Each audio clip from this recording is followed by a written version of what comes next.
Good afternoon, everyone. This is the segment I've been telling you about all week. This is Brett. Some of you may know him as Coffees for Closers if you read Santa Rosa Press Democrat Inside the 49ers the last 10 years. Brett, thank you so much for coming on.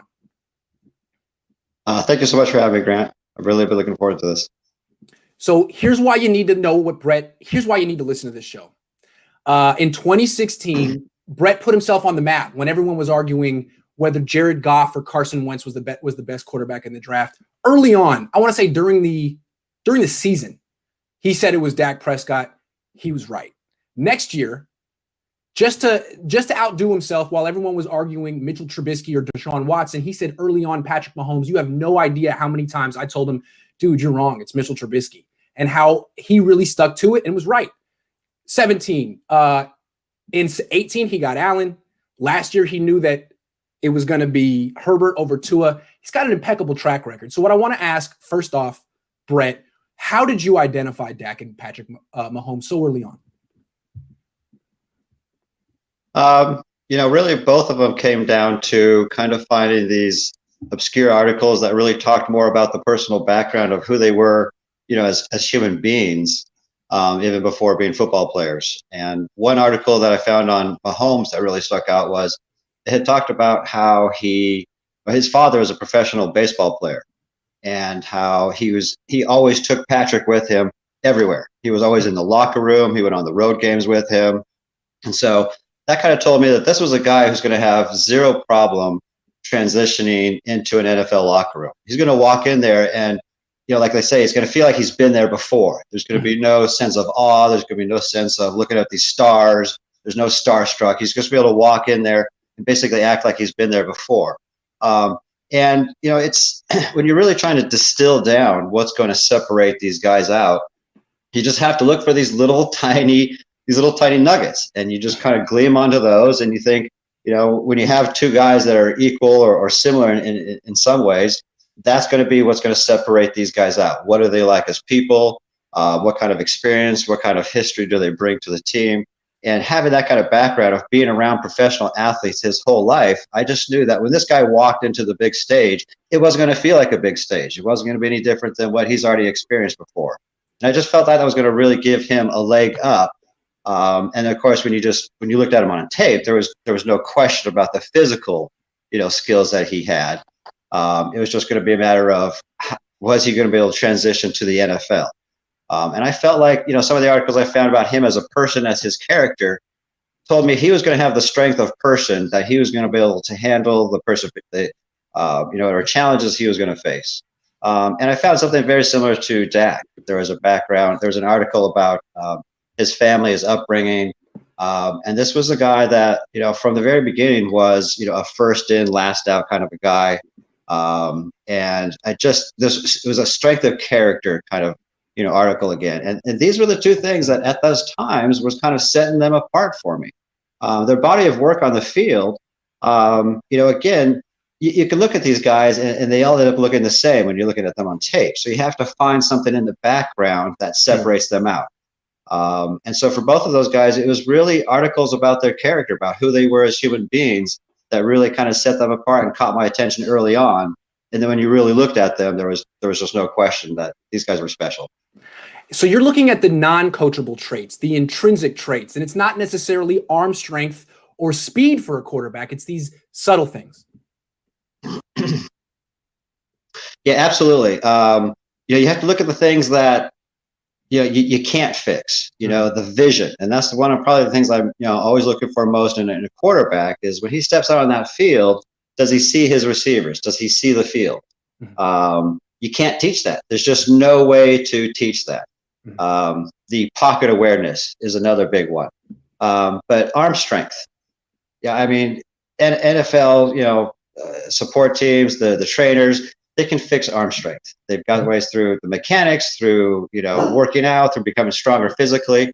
We'll get to it. But the guys in this draft, everyone's got adequate enough arm strength. If they needed to just become a little bit stronger, that's not what's going to hold them back. That's not what's going to, pull them back in the draft. But you're right. You've got to look for the intangible, that je ne sais quoi, that special, quality about these guys that you just can't teach. You can't fix. Are they going to be that first in, last out? Are they the ones that are going to be spending the most time in the film room? These are guys that you can impress on rookies that they need this. But if it wasn't already there, if it wasn't in their background to begin with, then it's not going to stick. It's not going to something that's going to really be a meaningful part of their career. Okay, so that's the background. That's what you need to know about Brett and his method. So let's talk about these quarterbacks, starting with Trevor Lawrence. Brett, what do you see from Trevor Lawrence? What do you think of him? What do you think of Trevor? Trevor Lawrence is a hands down, checks all the boxes kind of guy. I mean, how do you not know that Trevor Lawrence is going to be, a stud right from the gate? When evaluating this year's class, I've largely almost been looking past him just because what's to debate with this guy? No. I mean, he's got the arm strength, he's got the vision, he's got the mobility, he's got the character. He handles adversity. He takes the blitzes, and he's still able to find his guys. He plays well in the big game. He's one of the top prospects that we've seen since Andrew Luck, Patrick Mahomes. He's not quite in that same special category as Patrick Mahomes. There was just something. He's kind of had that Brett Favre where he could just go out there and you put him in any situation, and Mahomes is going to find a way of getting the ball to someone. I haven't quite seen that with Trevor Lawrence, but he checks every other box. I mean, you just look at this guy and he just screams NFL, Pro Bowl, starting quarterback. So but no, go ahead. So I'm saying if you were Trent Baalke making the pick for Jacksonville, you would take Trevor Lawrence. I mean, yeah, you would take Trevor Lawrence. Yeah, absolutely. I mean, he's the guy. He's the safest of my top guys. Kyle Trask is kind of my preferred guy, but truly, as a general manager, you have to take Trevor Lawrence first. You just have to. Okay. He's not a factor for the 49ers. Let's talk about Justin Fields. Niner fans love the idea of Justin Fields. What do you see from Justin? I would love to know what they thought of Justin Fields, a month or so ago. I didn't see his name popping up. I didn't see, all the talk of, moving up to grab him. And he has one game and, people are going gaga over him. He's got a very limited, field of work. He basically has one true season that you can look at and go and say, okay, here's a body of a season that I can look at and try and figure out who this guy is. I didn't really feel like he handled pressure in his face particularly well. And he's going to need a lot of work as far as getting himself to be comfortable in a pocket. He's got good arm strength. He's got decent mobility, but he just doesn't have enough when I'm looking on tape to really make me convinced that this is a guy that's going to, take it to the next level and succeed as a starter in the NFL. Maybe after a couple of years, this is a clipboard holder for the first couple of seasons at best. Top backup, quality, prospect. Is this guy an NFL starter? He's not someone that I would bet on. He's someone that I would wait until probably at least back end of the second, top of the third round before I'm going to take a Justin Fields. Oof. Yeah, I mean, his numbers are inflated by playing at Ohio State. He's got a great pocket most of the time because he's in the Big Ten. He's at Ohio State. Right. And the few times you see him under pressure, it's like he just stands there until he gets bumped into, and then he starts becoming an athlete. So. Exactly. There's not a lot of anticipation. There's not a lot of pocket presence. He's not feeling the pressure. He's reacting to it. And in the NFL, you're going to get sacked because they're just too quick for you. End of the second, early third. You heard it here first, guy. That's got to be a wet blanket, but I agree with it. I absolutely agree with it. Let's move on. Zach Wilson. If Justin Fields isn't the Niners' favorite guy, it's Zach Wilson. What do you think of Zach? Zach Wilson's a tough one. When you look at the tape, there are things that you can see that you can definitely like about the guy. I don't see quite the arm strength that everyone says. I hear cannon, I hear rocket, and I just don't see that. He certainly has the arm that gets the ball out to the receivers. He can make the throws, but how long is that ball taken to get to that receiver? I felt like I saw a lot of receivers slow down and wait for Zach Wilson passes. And I did see a lot of tight windows. I saw a lot of really nice throws with Zach Wilson. But I also thought I saw a lot of throws that were between, the 30 and the 30, midfield throws. I was trying to find a lot more red zone touchdowns from him, and I wasn't seeing that amount on tape. I was seeing a lot of his receivers catch the ball, the 30, the 40-yard line, and making just, walk-in touchdowns with it. Mm-hmm. So I like to find, when I'm watching these, highlight videos, I will fast forward commonly to just try and look for the red zone videos to see how they're handling when your guys are all backed in and you don't have, the availability of your fast receivers to just break and get loose and be free. How do you work when you've got, in that compact field? And I didn't see a lot from on the field. I just wasn't seeing a lot from Wilson. I felt like a lot of his success was coming from the mid to 2/3 points of the field. Right, because in the NFL, if you're going to be a guy who throws 30, 35 touchdown passes, you're going to have to be extremely proficient in the red zone. It's not going to be deep throw after deep throw Absolutely. Like it was at BYU. Yeah. Right. In the NFL, I mean, it's the bend, don't break type defense. They're going to let you get down to the 20-ish or yard line or so, and then all of a sudden that defense is going to shore up and force that field goal. Yeah. It's the great quarterbacks that can get down to the red zone and find the receivers and make the touchdowns there. That's really where it's going to count. If you've got the fast receivers, if you've got the loaded team, it's easier to get that separation when you're throwing from your 30 out towards the 50 or 40-yard line. But down in the red zone, you don't have that luxury. You've really got to rely on your scheme, your vision, and really anticipation. That's what you're finding when you're in the red zone. Can that quarterback anticipate if that receiver is going to be, open in that short of a field? That's an extremely nuanced critique of Zach Wilson that I haven't heard yet. One more question on Zach. You said you look for nuggets about a player's makeup and personality. Have you heard anything about Zach?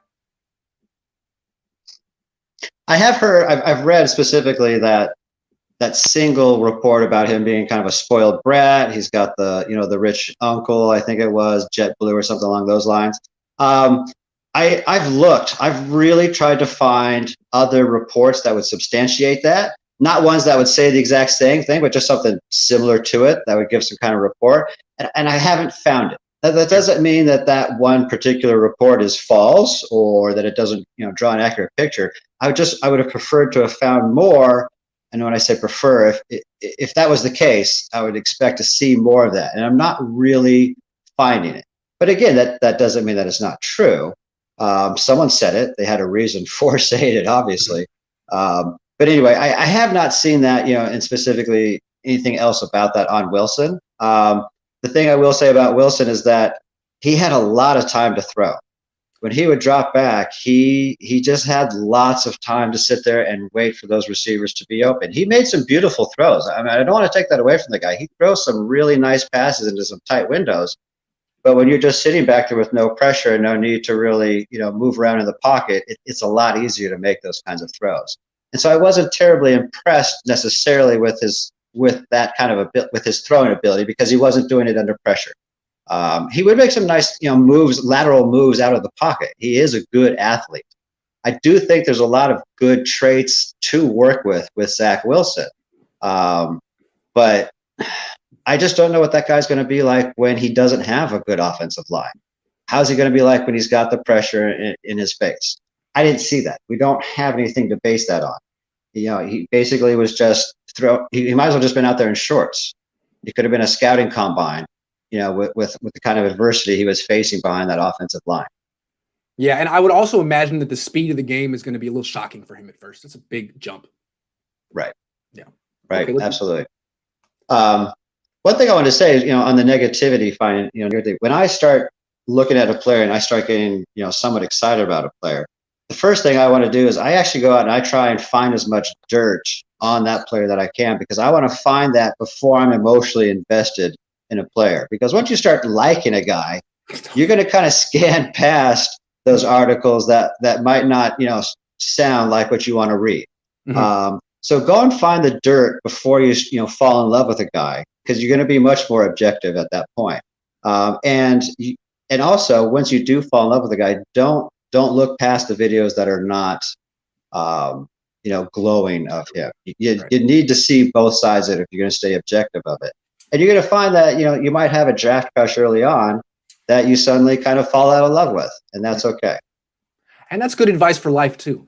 All right, let's move on. What do you see from Trey Lance? Yeah. Trey.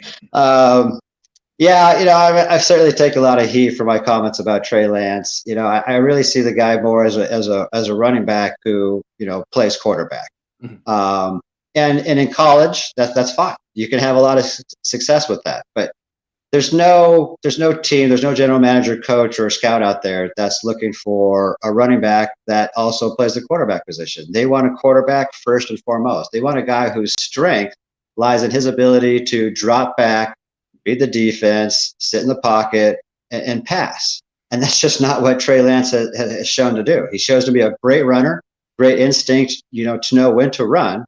But the guy has no body of work when it comes to, pass. Just sitting in the pocket. And when you do see him in the pocket, it's shaky. He's got happy feet. And the other thing is he tends to actually be kind of reactionary in his ability to run. I don't see him, dropping back and just running. As far as, well, like I said, he's more reactionary than anticipatory when he wants to rush out of the pocket. And I was looking at the completions per games of the 6 top prospects right now. And this is for, if you account for at least 100 attempts per season. And Trey Lance averaged 13.5 completions per game. I just don't know how you can take that seriously when you're trying to evaluate a guy as an NFL starting quarterback. As we know, he had 208 total completions in college. If you want to consider this guy as a 4th, 5th, 6th rounder, just kind of throw away a pick on a guy who's a true boom or bust type prospect. You know nothing about him. And maybe you get lucky and you just convert him back to running back and get some yards out of him that way. But this is a guy who, as a quarterback, if he tries to keep running like the way he does now, he's just not going to stay healthy. He's going to get injured. He can't take those kinds of hits trying to, run upright in the pocket. He needs to be converted to an actual running back, running with his head down, with his shoulders flat. Right. Otherwise, there's no future for him in the NFL. No. And the funny thing is, a lot of people in the comment section are saying he's Dak Prescott. He's Dak Prescott. Remember, Brett is the person who identified Dak before the NFL did. Okay. Why is he not Dak Prescott? Dak Prescott had tremendous pocket presence back in college. I mean, the guy he could feel when the pressure was coming in. He had great vision. He went through his reads. The guy looked like an NFL, pocket passer back in college. That's not Trey Lance. No. All right, let's get to the meat of the show. By the way, Trey Lance, the low end of Trey Lance is Pat White. Ooh. The high end would be Michael Vick. Ooh, right. Yeah, day 3 pick for me. Okay, let's talk about Kyle Trask. What do you see from the Florida quarterback? Kyle Trask is a very, very exciting prospect for me. What I like about Trask is this is a guy that's coming with all the intangibles already checked. This is not a guy that you're going to have to teach him how to drop back and pass from the pocket. He goes through his reads. He's got tremendous poise. He's got tremendous pocket presence. He feels he can make small adjustments in the pocket. He can make a couple of steps to his left, right, up, back. He doesn't always feel like he has to just instantly run as soon as the pocket gets a little tight. He's got incredible accuracy and touch from the short to intermediate throws. I've read plenty of feedback about his deep ball, his arm strength. His arm strength is good enough. I'm not terribly excited about it. Like I said, I'm not in love with his arm strength, but it's totally fixable. This is a guy that can make all the throws. He's got enough zip on his ball. And I'll tell you this, when you watch his receivers, they don't slow down. For all the regard that his Florida State receivers get, when he's throwing the ball deep, you never see them have to slow down and wait for his passes. And I saw that, like I said, quite a bit with Zach Wilson. So I don't really see where the hate comes from his arm strength. Is it a cannon? No. Is it strong enough? Absolutely. It's more than strong enough for the NFL. His accuracy, again, that's not where your bread and butter comes from. You just need that every now and then. That's just, for your spot plays where you're going to make your success in the NFL is in your short to medium throws. Where's Kyle Shanahan's plays? We know where he throws the ball. So exactly, that's where you need to be, that's where you need to already be good coming into the NFL, and he's great. He is, when I watch him, go ahead. Yeah, on his mobility, this guy is not going to be, Lamar Jackson, but put together a list of the top 50 NFL quarterbacks of all time. Is there a single mobile quarterback in the top 50? And if so, does he even break the top 40? I mean, that's just not what works in the NFL. You use that to get yourself out of the bad situation every now and then. You pick up a first down, you get a couple of short yardages, but the NFL will catch up to you if you want to try and run against NFL defenses as a quarterback. Just ask Colin Kaepernick. Yeah, and if the Niners want a guy like that, they can sign Colin Kaepernick or Cam Newton. They're available. I mean, God help us. You don't need to risk it all and trade up 8,000 picks for a guy who can do maybe what Cam Newton can do. Maybe. Right. So coming back to Trask. And the other quarterback, go ahead, yeah. No, who would you compare him to? Kyle Trask? Yeah, right now, for me, he's the Ben Roethlisberger type. He's that kind of statue, big guy that's hard to bring down. He's just going to stand there. He's going to have, guys just kind of draping off of him as he's falling down and getting that pass out. Mm-hmm. He's not a guy that you're going to, expect him to make a lot of first downs on the ground, but they certainly have found success in the NFL. He's similar to Peyton Manning as well. Peyton Manning, as far as his pregame prep, his ability to read defenses, he just does not get enough credit for that. Final question. If you were running the 49ers, would he be your starting quarterback in 2021?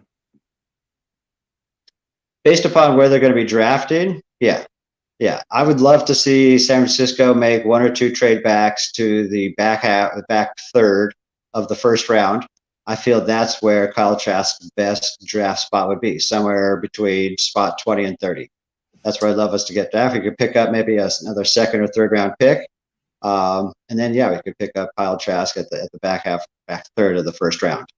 Now, all the Mel Kiper and Mel Kiper Jr. knockoffs currently have Trask outside the top 50, but they're always wrong. You're saying that around the Senior Bowl, you think his stock will go up? The Senior Bowl is really what the NFL is going to put the most stock in, as far as, are these guys, NFL-looking caliber players. They go through NFL practices by NFL coaches. They're running, NFL-ish type plays and offenses during it. They're simplified, obviously, but they're put through the run as if they are NFL players. These are NFL-style practices, and this is where the cream really rises. And this is where this is where they will really distill and figure out who these guys are. Right. And I've seen more guys' stock rise and or fall from the Senior Bowl practice. It's not the game that you really pay attention to. You want to listen to the feedback that's coming out of the practices, right? Because that's really what's important. That's what the coaches are really paying the most attention to. And I feel like after that week of them watching Kyle Trask practice in NFL style, offenses, I think that's where you're going to see a big jump in his stock. That's where you're going to see because I see him like a pick 45 through pick 60 right now. Mm-hmm. And that's where I think you'll see him drop up to the top of the second round. And then probably as we get more close to March and April, he'll be considered a back of the first round guy. Okay. Final guy I want to ask you about is Mac Jones, Alabama. Yeah. That's the one I really say of all the quarterbacks that has benefited the most from having a complete, team around him. It's Mac Jones. He's got NFL receivers, NFL, offensive linemen. I mean, he's just got everything around him. Who would not do well, in that system? I could probably go in and quarterback in that system and put up numbers similar to his. He didn't have terribly, impressive numbers. They weren't horrible, but there was nothing about it that jumped out. If you're going to go in and be in that system, you need to rise above it and make yourself special. If you're going to convince me that you're a starting NFL quarterback, then be better than all those guys. And he wasn't better. he was a game manager type quarterback. He's a guy that he's going to be a great backup. Yeah. He's going to come in, and if your quarterback goes down and you need a guy to win, 3 out of 4 games, he's probably good enough for that. But once NFL defensive coordinators kind of catch up to him, he'll start losing games. He won't be successful. So he's a guy that 4th round, maybe 3rd round at top if you really needed a solid backup. Yeah, 5th. Yeah, more like a 5th rounder. Yeah. And when I make these projections, these aren't where I actually see these guys going. These are where I would take these guys. Yeah. We all know that some fool out there is going to take Trey Lance and maybe the middle to the back half of the 1st round. God help them if they do, but it's probably going to happen. Justin Fields is almost certainly going to go in the 1st round. He shouldn't, but he almost certainly will. So because of fear. And here's the thinking. Some GM is going to be like, oh my God, if I pass on this guy and he's the next Mahomes, I'm fired. But really what's going to happen is you're going to draft him and get fired because you picked the wrong guy. Sorry. We tried to help. Right. I mean, look how Twitter blew up with all the responses to Justin Fields, single game in the Pro Bowl. And we pass it off and say, oh, these are just media guys. But who's our general manager? He's a media guy. The guys that are running teams are ex-media guys. These guys that are going crazy on Twitter could one day be drafting players for a team. Mike Mayock. So if these are the same guys, exactly. Yeah. So I mean, God knows, the Mel Kipers of the world is going to end up being the general managers one day, and the NFL is just going to go down the drain. But so yeah, I mean, those players are going to get drafted much higher than they should. For big single games like that. And it's a shame. It kind of holds the league back. But, ideally, what I would love to see the 49ers do right now is bring in a guy like Andy Dalton and draft, Kyle Trask at the back of the 1st round. You have, Trask hold the clipboard for, maybe the first 10 games of this, upcoming year. And then you hand it over. I like that. The one guy I was thinking about as the bridge would be Cam, but he stinks, doesn't he? And Andy Dalton's just the worst. He's so bad. He's so bad. Yeah. Yeah. He's just as cheap, but at least Andy Dalton is a proficient pocket guy. He's someone that, Trask can come in and actually watch and maybe actually learn something from. But I mean, I would never want any of my rookie quarterbacks trying to learn something from Cam Newton. I'm with you. I'm sold. Okay. Final question. Especially how to dress. Final question. Is there a sleeper quarterback in this draft that you're interested in, or have you focused mostly on the top 6? It's a pretty sharp drop off this year once you get past, the top 3. And I've kind of got the top 5 as, Lawrence, Trask, Wilson, Fields, and then Jones, just because you have to just throw a name in there more than anything. If I was really going to pick a sleeper, and this is just a true, diamond in the rough, taking a shot on, I would say Costello, the kid that transferred out of Stanford.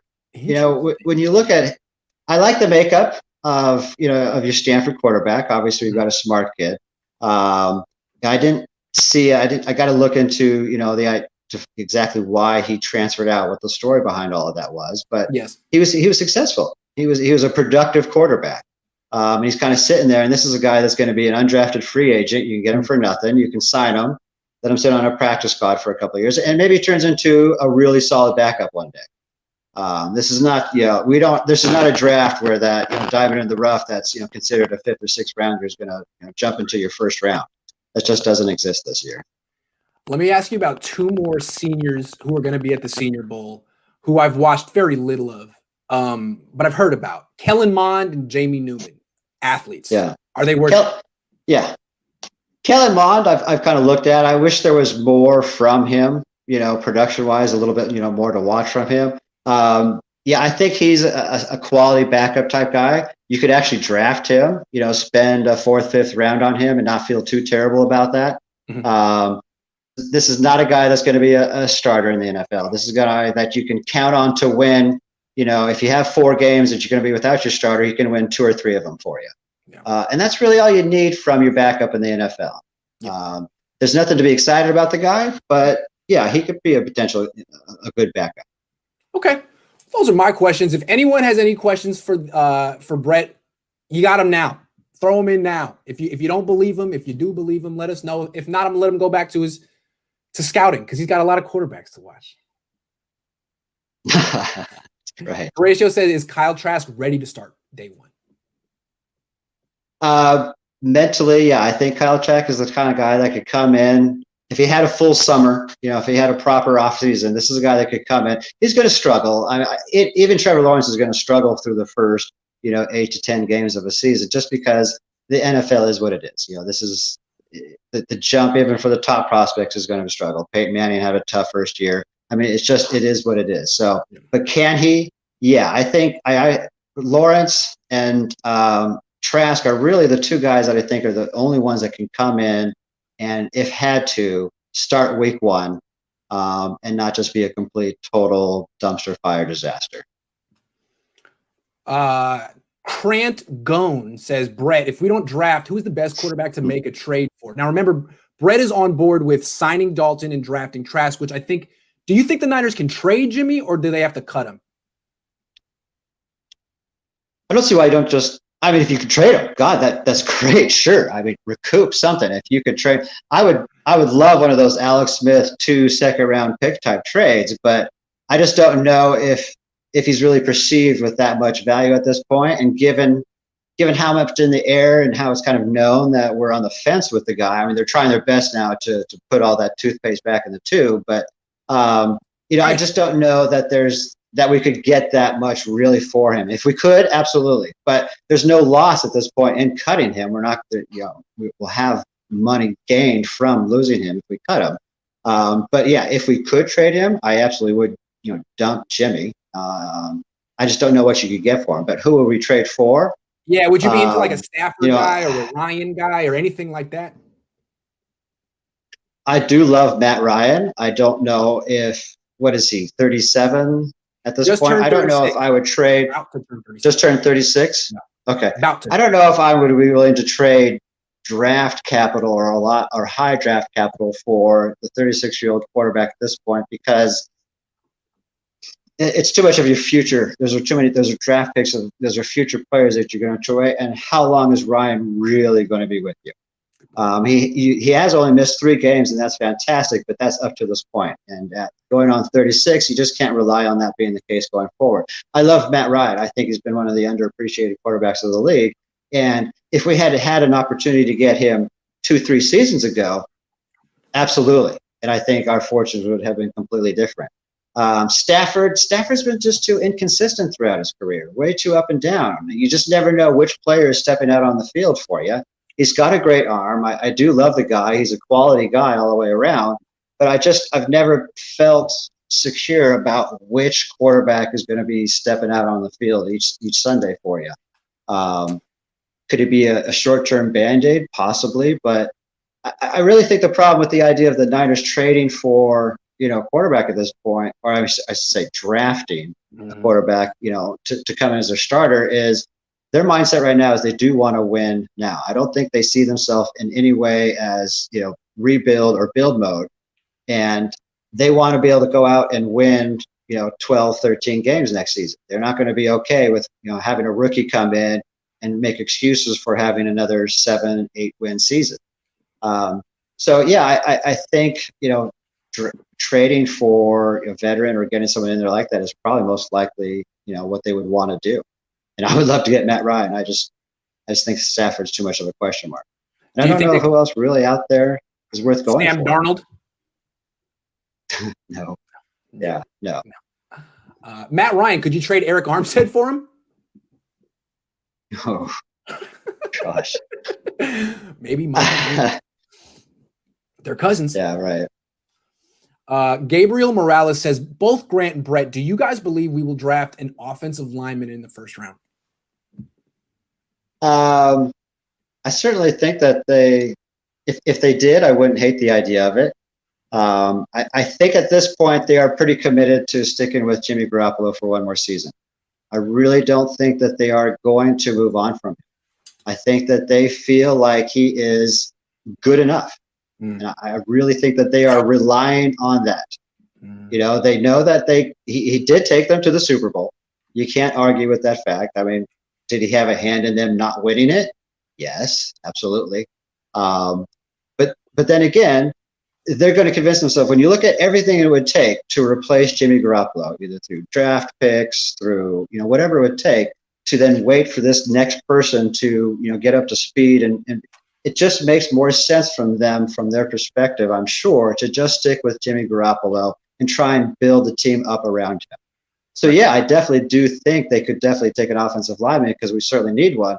The question, though, is we need an interior offensive lineman, unless we lose Trent Williams, you know, more than anything.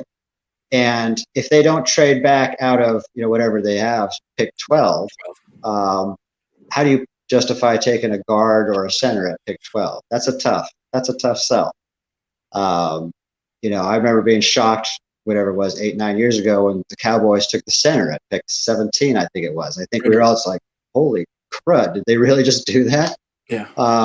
So, I mean, he has to be someone really, really special. And there's certainly no one of that caliber that you would take or even consider taking that high. So if they're going to go offensive line, I sure hope it's because they've drafted back or traded back to somewhere in the, you know, mid to high 20s. And then maybe a Trey Lance. I like Trey Lance quite a bit. Absolutely.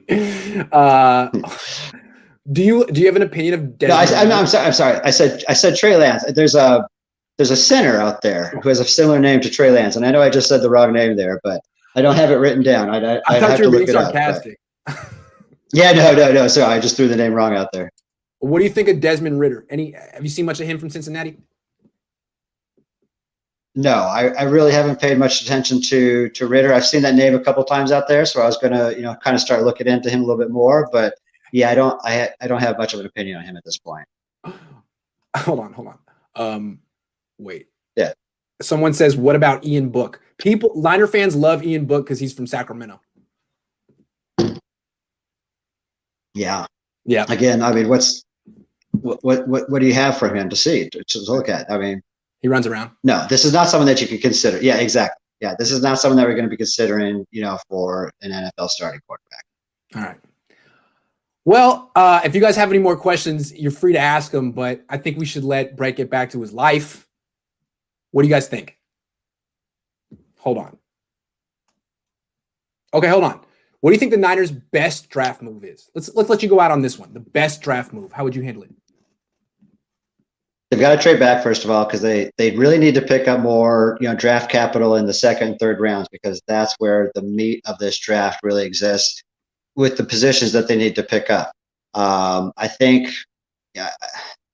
they need a quarterback, a corner back. They need a guard. They need a center. They might end up needing a left tackle, which will be awful if they can't manage to hold on to Trent Williams. You know, considering that they lost out on Wirfs last year, who could have been our starting left tackle. We could have just let Williams go. But they're going to keep faith in Mike McGlinchey, obviously, over on the right-hand side. We'll all have to keep our fingers crossed that he figures out how to, you know, pass protect. But, you know, the best draft move at this point is to trade back, pick up a couple of second, third round picks, because they're going to need to find their interior offensive lineman, I think, in that range.